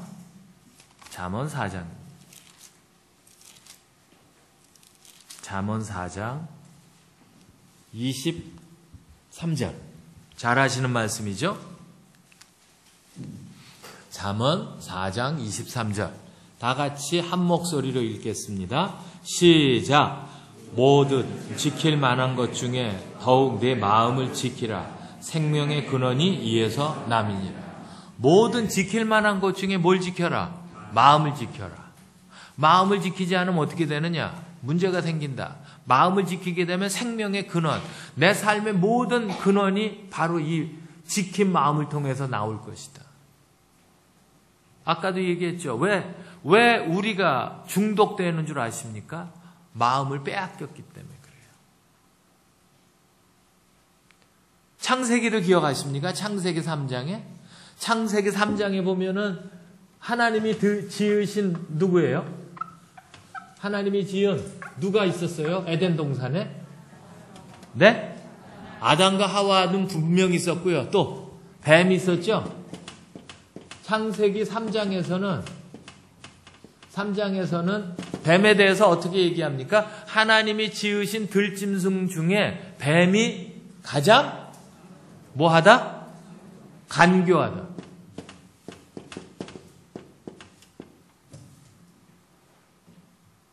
자, 그러면 여러분 생각해 보세요. 뱀이 하와에게 뭐라고 얘기했습니까? 기억하세요? 정말 하나님께서 동산에 있는 모든 나무의 열매를 먹지 말라 했느냐? 동산에 있는 모든 나무의 열매를. 근데 창세기 2장에서는 하나님께서 뭐라고 그랬습니까? 동산 중앙에 있는 선악을 알게 하는 나무는 먹지 마라. 먹으면 어떻게 된다? 죽는다는 거지. 우리 후배가 필라델피아의 웨스트민스터의 구약학 교수로 하나 있어요. 그 친구가 가끔 저한테 정보를 줍니다. 형님, 요거 따끈따끈한 건데 형님은 강의하러 많이 댕기시니까 여기저기 댕기면서 써서 잡수시오. 그래서 이제 뭔데 그랬더니 요번에 우리 그 주경 신학 하는 교수들하고 고고학 하는 교수들 이렇게 해가지고 오랫동안 했는데 에덴 동산을 리서치를 했대요. 그래가지고 뭘 했는데 그랬더니 에덴 동산에 그 유실수, 열매를 맺는 유실수가 얼마나 있는가를 찾아냈대요. 얼마나 되는 줄 아세요? 3만 그루가 넘었답니다. 엄청난 거죠. 제 얘기가 아니고 이제 그 주경신학자들하고 고고학자 그 친구들이 얘기를 해준 걸. 아니 근데 내가 궁금해가 그게 어떻게 3만 그루가 넘는 걸 어떻게 알았냐? 하여간 여러 가지 걸 다 동원을 했대. 그럼 에덴 동산이 어디라고 생각하냐? 그러니까 지금 에덴 동산에 물의 근원이 4개가 나오죠. 뭐 비소닌이 하웰란이 뭐 이런 거 나오죠. 근데 다 없어졌는데 유일하게 하나 남은 게 어디입니까? 터키예요. 뭡니까? 유브라데. 그래서 유브라데를 리서치를 했다는 거예요. 연구를 했는데 흔적이 나왔다는 거예요. 그래서 형님은 하도 그런 걸 잘 풀어 잡수시는 분이니까 이것도 잘 풀어 잡수세요. 그래서 이제 제가 생각을 해봤어요. 여러분 상식적으로 나무를 그냥 빽빽하게 심지 않잖아요. 거리를 두잖아요. 그죠? 그럼 그거 3만 그루라고만 해도 그게 얼마나 넓겠어요. 에덴이. 그걸 원으로 둘른다라고 해도 그게 얼마나 넓겠습니까? 그죠? 대단한 넓이죠. 근데 하나님께서 그 안에 뱀뿐만이 아니라 여러 가지 다 집어넣어 주셨잖아요. 근데 오늘 특별히 뱀에 대해서 얘기한 건 뭐냐면 뱀에 뭘 얘기해 주신 겁니까? 특징을 얘기했어요. 그 뱀이 가지고 있는 어떤 독특함. 근데 이거 내가 또 들은 얘기입니다. 언어학 하는 사람들, 링구스틱 하시는 분이 얘기를 하는 거예요. 성경하고 연결하는. 간교하다라고 하는 얘기를 뱀에다가 연결을 하면 그건 뱀에 뭐가 되냐면 그 동물에 뭐가 된다.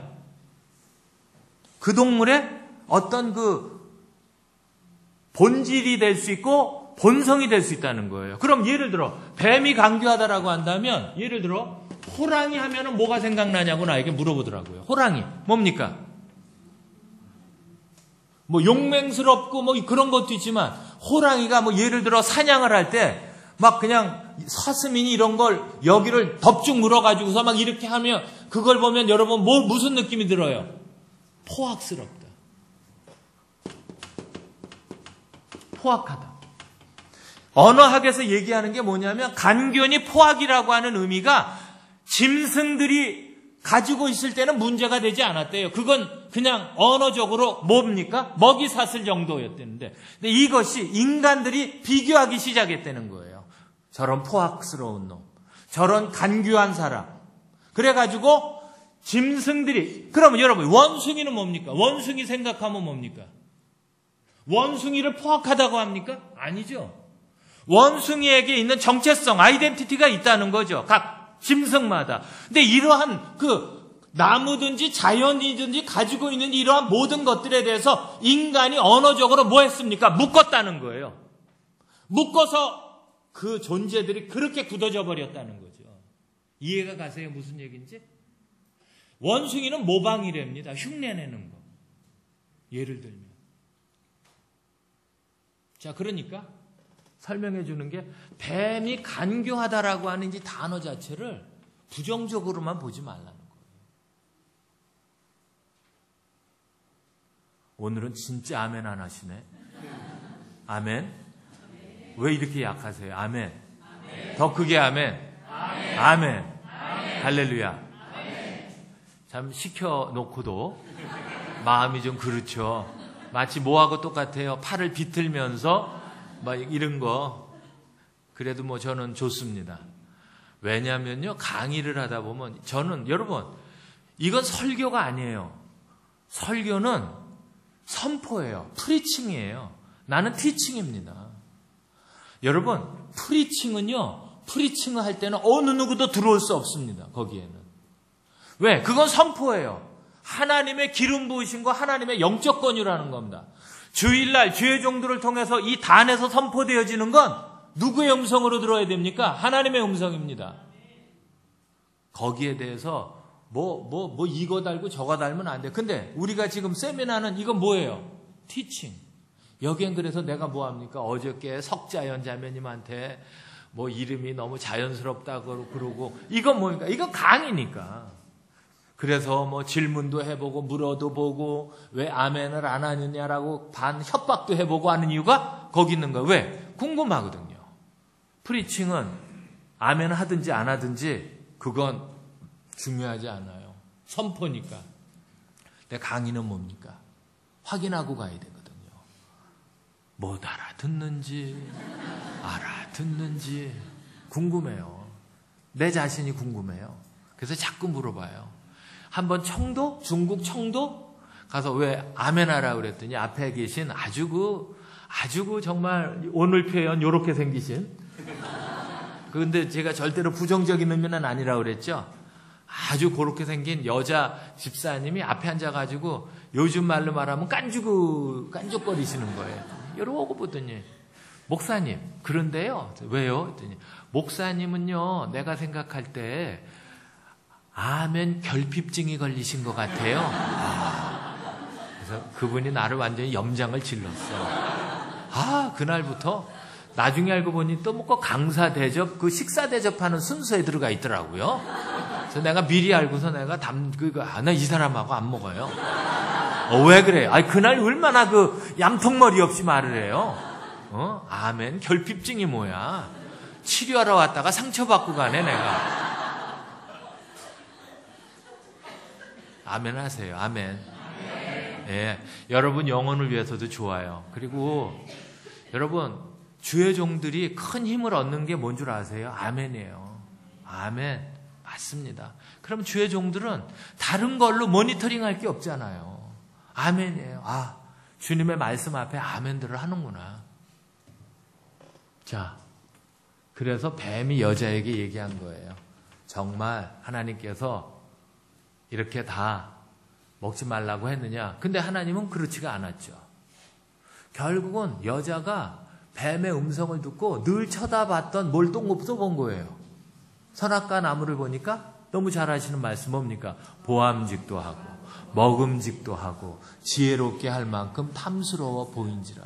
그게 뭡니까? 마음을 뺏겼다는 거예요. 그게 바로 포로된 마음이죠. 마음을 뺏기는 건 순간입니다. 찾지 않겠습니다. 사무엘 하 11장 슬픈 사건이 하나 나오죠. 무슨 사건인 줄 아시죠? 다윗이 암논과의 전쟁에 선봉장을 서야 되는데 다윗이 안 나갔어요. 그리고 집에 있었어요. 궁정에. 그리고 늦잠을 자고요. 몇 시에 일어났습니까? 저녁 때 일어났어요. 그리고 뭡니까? 바람을 쐈는지 답답했는지 일어나가지고 베란다 지붕에 올라가서 왔다리 갔다리 걷는데 뭘 봤어요? 목욕하는 여자를 본 거죠.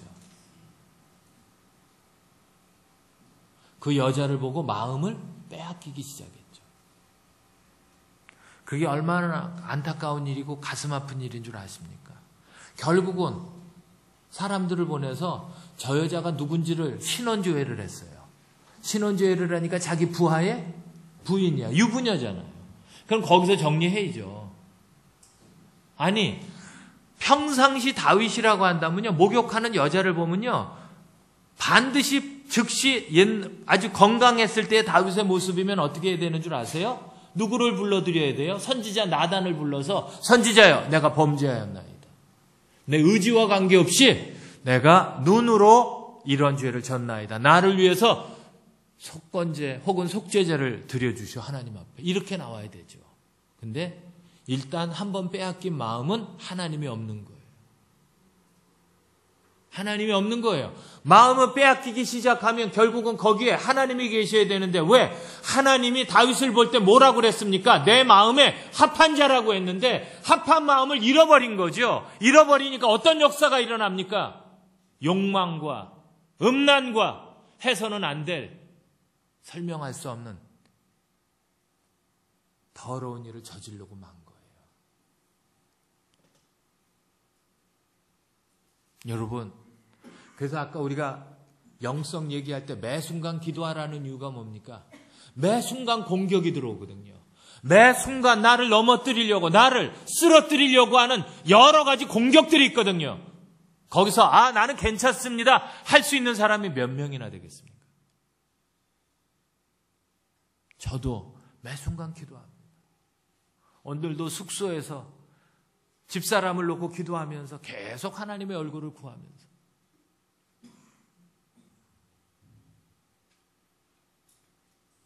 친구 목사가 전화가 왔어요. 어디야? 예, 지금 평택에 와 있어. 뭐해? 여기 평택 온누리교회 세미나를 하고 있습니다. 임사모는 어떠셔? 지금 오늘은 좀 더 심하네. 막 어지럽다고 그랬더니 아마 임 목사는 주님께서 표창장을 주실 거야. 이래요. 그래서 그 무슨 뜬구름 잡는 소리요? 그랬더니 아마 임 목사 같이 그 아내 사랑하는 사람이 있으면 나와보라고 그래서 내가 전화하는 당신 왜? 그 사모님은 4년 고생하셨어. 대단하세요. 그래서 내가 표창장은 내가 받고 하나님의 그 모든 더 큰 면류가 하는 당신이 받으시오. 그래서 이제 둘이 전화를 붙잡고서 푸념하는 거야. 이런 푸념 저런 푸념 하는데 하나님이 주시는 마음이 결국은 우리 이럴 게 아니고 전화에다 대고 서로 기도해주고 끝냅시다. 그래서 전화해주고 끝냈어요. 여러분, 다윗이 결국은 나가라는 전쟁터는 나가지 않고 결국은 어떻게 됐습니까? 목욕하는 여자를 봤어요. 그리고 음욕이 불같이 일어났습니다. 그동안 하나님과 맺었던 그 아름다운 거룩함은 순식간에 배설물로 무너뜨려 버린 거예요. 저는 늘 지금까지 살아오면서 한 가지 늘 얘기하는 것 중에 하나가 있는데 그게 뭔 줄 아십니까? 이 정욕과 음란의 문제는 믿음의 영역이 아니에요. 이건 뭡니까? 사랑의 영역이에요. 나중에 여러분이 다윗을 공부해 보면요, 다윗은 아버지 이새로부터 사랑받았다는 흔적이 없어요. 그리고요, 퀴즈를 하나 내겠습니다. 사무엘상하, 열왕기상하, 역대기상하, 시편까지 통틀어서 다윗의 엄마에 대한 얘기, 스토리가 있는 걸 찾아내시는 분, 내가 후사하겠습니다. 난 아직도 못 찾았어. 혹시 찾아내시면. 근데 예를 들어 시편 51편에 내 어머니의 태로부터, 그 정도는 안 돼요. 어느 정도가 나와줘야 되는 줄 아세요? 적어도 사무엘의 엄마 누구?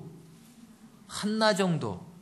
여러분, 성경에, 구약 성경에 엄청난 양을 차지하는 다윗인데 다윗 엄마 얘기가 없어요. 다윗 엄마 얘기를 찾아오시면 후사하겠습니다. 돈을 달라면 돈을 줄 거고, 떡을 달라면 떡을 주겠습니다. 그런데 하나는 제가 여러분에게 오픈해 드릴게요. 시편 69편. 이 정도밖에 없어요. 69편 8절입니다.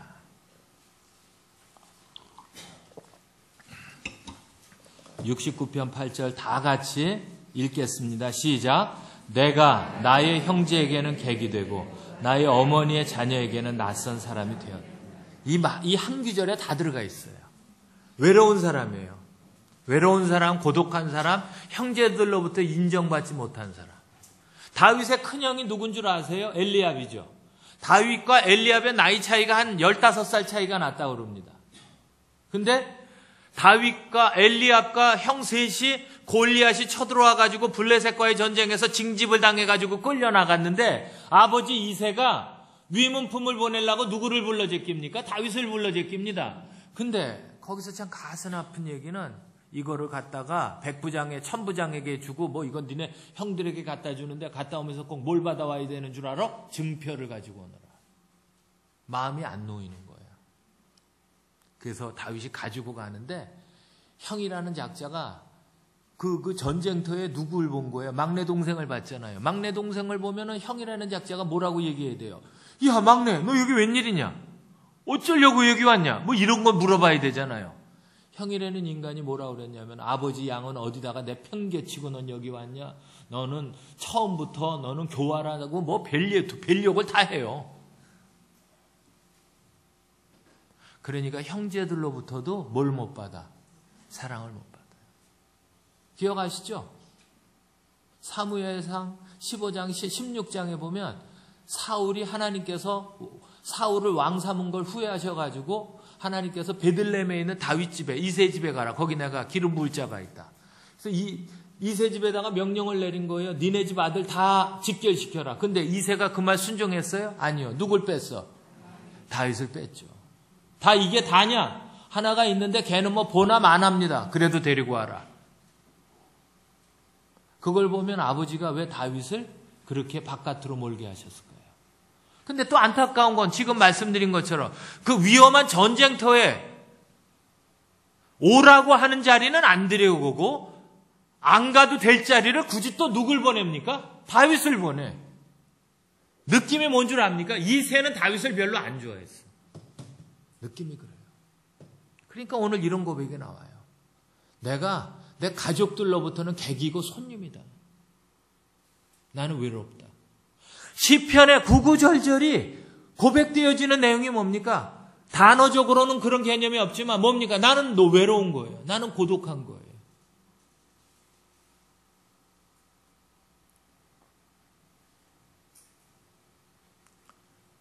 다윗에게는 공식적으로 부인이 8이 있었습니다. 유부녀가 둘이었죠. 바로 오늘 등장한 밧세바가 그 사람이고요. 나발의 부인 아비가일이 하나 있었죠. 물론 왕이니까 그럴 수 있다라고 하지만 왜 이렇게 많은 여자들이 필요했을까라고 하면 아까 그 말을 보면 다윗은 항상 뭐가 그리웠던 것 같냐면 어머니가 그리웠던 것 같아요. 모성애가. 그래서 그 부인이라고 하는 여자들 모습에서 어머니를 찾았는지도 몰라요. 어느 날 아버지의 양이 새끼를 낳았어요. 새끼가 어미 양의 젖을 먹습니다. 그런데 다윗이 쭈그리고 앉아서 고백합니다. 야 너는 좋겠다. 엄마의 젖이 있어서. 그러면서 혼자 중얼거리는 거야. 맛있냐? 맛있냐? 그러면서 흐르는 눈물을 닦아요. 그게 시편의 배경이에요. 사랑하는 여러분, 사랑이 그리운 사람이에요. 누가? 다윗이. 사랑이 그립죠. 결핍 속에. 그래서 이걸 뭐라 그래요? 사랑 결핍이라고 그래요. 결핍이 그리우면 어느 날 여러분 이러한 뭔가 사랑, 여러분 그러나 우리가 한 가지 오해 없이 봐야 될 건 처음부터 음란을 계획한 사람은 아니에요. 그렇잖아요. 음란을 계획한 사람은 아니지만 뭔가 그 마음에 공허하고 허무했어요. 뭔가에 대해서. 뭔가 그 우울함이 왔을 수도 있고요. 근데 그때 답답한 마음에 하나님의 음성도 듣지 않고 나가라는 전쟁도 안 나가고 늦게 저녁 무렵에 일어나서 왕궁의 지붕 옥상에 올라갔는데 목욕하는 여자가 우연히 보였다는 거죠. 결국은 한순간에 마음이 글로 빼앗기고 말고 그 여자를 자기 부인의 아내 되는 유부녀인지도 알면서 불러다가 간음을 하고 결국은 남편 되는 사람 누굽니까? 우리아까지 죽게 만드는 살인, 방조죄까지 짓는, 결국 이 문제 때문에 무슨 문제가 생깁니까? 왕자의 난이 일어나고요. 결국은 배다른 오빠가 배다른 누이 동생 누구 다말을 성폭행하는 사건이 터지는 게 바로 이 여기 때부터 시작하는 슬픈 일이 일어나는 거예요. 여러분 마음을 뺏기지 마시기 바랍니다. 말 한마디에 마음이 흔들리는 거죠. 보암직도 하고 먹음직도 하죠. 야곱의 형 에서를 기억하십니까? 사냥을 하고 돌아오는데 너무너무 배가 고픈데 그 길목에 뭘 끓여놓고 기다리는 거예요. 팥죽. 팥죽에 마음을 빼앗겨버린 거예요. 우리가 하루를 살아가는 삶 속에서 내 마음을 흔들게 하는 것들이 너무 많아요. 제가 간증 하나 할게요. 제가 이렇게 요런 다이어리가 하나, 이게 비닐이거든요. 제가 이거 쓴 지가 한 15년 됐어요. 우리 예수전도단에서 이제 만들어준 다이어리인데, 그리고 난 그때까지만 해도 내가 이게 참 좋다고 잘 썼어. 근데 우리 친구 목사를 만났는데 뭐 스케줄을 잡는다고 다이어리를 딱 꺼냈는데 그 친구 건 가죽이더라고요. 가죽이면서 지금 내가 가지고 있는 요 볼펜에 마크가 거기 딱 달려 있어요.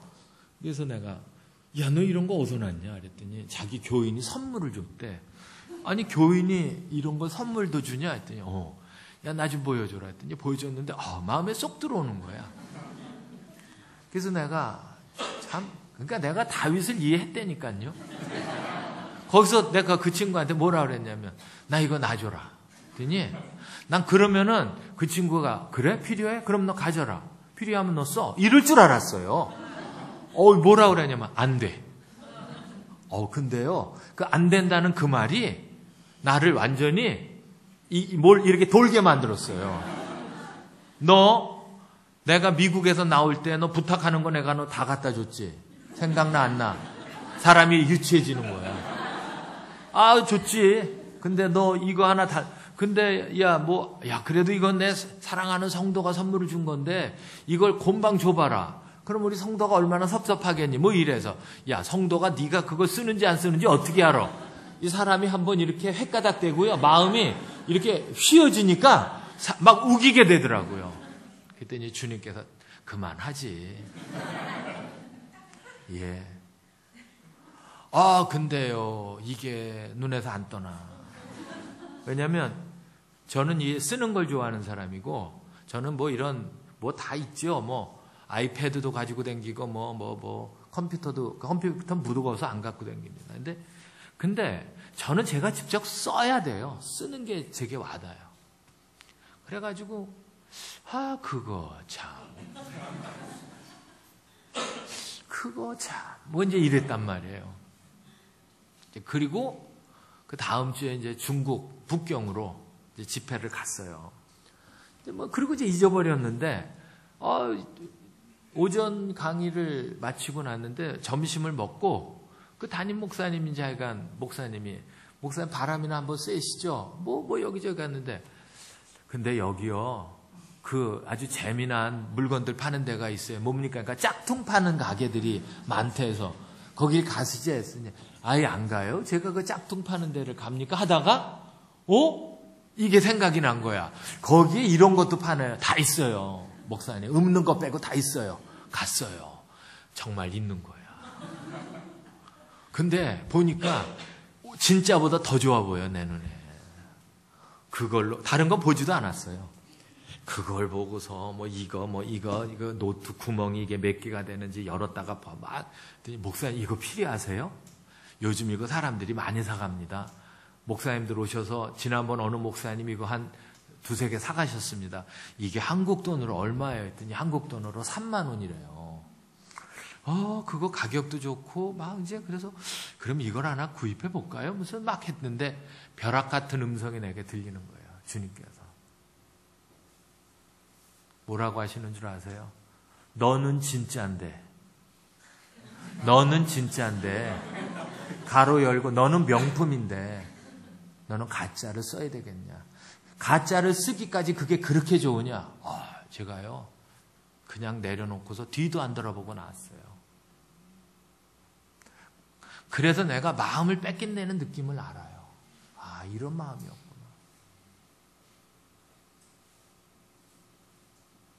지난번 7월 말하고 8월 초에 태국에 성교대회하고 한인교회 집회 때문에 나갔다가 태국 방콕 공항을 휠체어를 타고 딱 오는데 내 눈에 불같이 확 지나간 게 뭔 줄 아세요? 몽블랑 매장이 싹 보이는 거야. 그래서 내가 끄는 친구한테 왜 잠깐만 기다려봐라. 잠깐 조기 좀 들어가 볼 수 있겠냐 했더니 들어갔어요. 그래가지고 이제 막 두리번거리고 하니까 다이어리가 있는 거야. 가죽 다이어리가. 보니까 어저가 그게 그렇게 비싼 건지 몰랐어요. 그래서 내가 그 친구가 안 줄 만한 이유가 있었구나. 그게 미국 돈으로 한 몇백 불이 되더라고요. 그래서 내가 나중에 이제 내가 카톡으로 그때 내가 그 다이어리 달랜 거 내가 용서를 구한다. 근데 뜻밖의 답이 온 거예요. 그래도 용서를 구해도 내가 안 준다. 근데 내가 죄인 줄 알고 내가 달게 받았어요. 그래서 마음이 한번 뺏기면 회복하기가 너무 어려워요. 그게 사람이면 더 힘들어요. 사람이면. 예를 들어 사람에게 뺏기잖아요. 젊은 친구들 그럼 무슨 사랑을 하냐면 바보 같은 사랑을 해요. 어리석은 사랑을 하고. 그게 무슨 사랑인 줄 알아요? 불나비 같은 사랑이에요. 불이니까 불이 좋거든. 들어가면 타 죽는 걸 알면서도 뛰어드는 거야. 어리석게. 요즘 내가 이런 상담을 많이 합니다. 너 죽어도 좋대. 너 영화 찍냐 그래요. 내가 영화 찍냐. 드라마 찍어. 이놈아 너 이러고 오면 넌 끝이야. 이게 어떻게 사람으로 이 짓을 하냐 너. 이런 짓 하지 말어. 이건 주님이 기뻐하시는 일 아니야. 그러면 다 모든 걸 어디다가 끌고 들어가요? 사랑. 너는 그게 사랑 아니다. 사랑을 너 함부로 갖다 대지 마 이놈아. 네가 사랑을 알아? 네가 사랑을 알아? 사랑도 모르는 게 까불고 있어. 그럼 또 들이대요. 목사님은 사랑을 아니? 나는 조금 안다. 너보다는 많이 알아. 네가 아는 건 객기야. 오늘 포로된 마음은 어떤 마음입니까? 누군가가 내 마음을 도적질하는 거예요. 무릇 지킬 만한 것 중에 마음을 지켜라. 생명의 근원이 이에서 남이니라. 여러분의 마음이 어디 뺏겨 있습니까? 어디 있습니까? 마음을 찾으세요. 할렐루야. 이렇게 시간은 빨리 가요. 할 거는 많아 죽겠는데 시간은. 그러니 어떡합니까? 오늘 주님께서 꼭 필요한 만큼만 주셨을 거라고 생각해요. 뭐 많이 듣는다고 좋은 것도 아니고요. 근데 오늘 참 많은 걸 제가 얘기해 드렸죠, 사실. 영성 4가지 잊지 마세요. 첫째 뭡니까? 매 순간 성령 충만을 기도해라. 매 순간 예수 그리스도의 보혈을 의지해라. 매 순간 하나님의 말씀을 소리내어 읽어라. 매 순간 영적 전쟁을 선포해라. 할렐루야. 그래서 여러분, 영적 전쟁 같은 거는요, 이렇게 나왔다가 집에 들어갈 때 아파트 집 현관문 딱 잡을 때 명령하세요. 내가 예수의 이름으로 명령하노니 우리 집이 하나님의 거룩한 집인 걸 너희는 알지어다. 그러면서 문을 한번 열어보세요. 그리고요, 여러분의 집에 자꾸 뭔가 좀 느낌이나 뭐 자꾸 생기지 않을 일들이 생긴다라고 한다면 우린 영적으로 뭐라고 그러냐면 뭐라고 말하냐면 하우징 클린업이라고 그래요. 스피리추얼 하우징 클린업. 뭐라고 그래요? 영적 청소. 각 방을 당기면서 예수의 보혈로 거기를 덮으세요. 그럼 그 역사가 일어날 거라고 믿습니다. 우리가 하나하나 적용하는 거 안에 하나님께서 역사하시지 않는 게 없어요. 다 하세요. 말씀과 기도와 찬양. 아멘. 오늘은 이제 하나님 앞에 우리의 마음들을 좀 주님 앞에 드리는, 빼앗긴 마음을 회수하는, 찾아오는 그런 기도를 주 앞에 좀 드리는 그런 시간을 좀 갖겠습니다. 다 같이 일어나시겠습니다.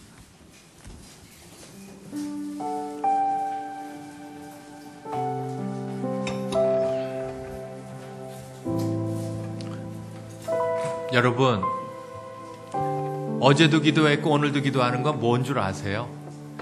혹시 마사지 할 때 자꾸 안 하던 운동 하다 보면 뭉치잖아요. 뭉치면 한 번 풀어서는 안 되잖아요. 자꾸 풀어주면 부드러워지죠. 똑같은 이치라고 생각하세요. 하나님이 오늘은 더 많이 풀어주실 줄로 믿습니다. 오늘 조금 여러분이 좀 소극적으로 기도하지 마시고요. 나오세요. 이쪽으로 좀 적극적으로. 이런 데로 좀 올라오셔도 좋겠습니다. 언제 올라오 보세요, 여러분. 그래서 그냥 좀 하나님 앞에 무릎을 꿇고 약복강의 야곱처럼 기도하는 그런 은혜가 일어나기를 원합니다. 할렐루야. 하나님 여러분 사랑하세요. 여러분 축복하세요. 믿으시죠, 여러분? 얼굴을 피시고요. 얼굴을 11개 하루 내리지 마세요. 상으로 올리세요. 11개 하는 슬퍼요. 상으로 올리세요. 기쁘게. 아멘. 이제 우리 찬양 조 목사님께서 찬양 인도해 주시면 찬양도 적극적으로 그렇게 우리 하도록 하겠습니다.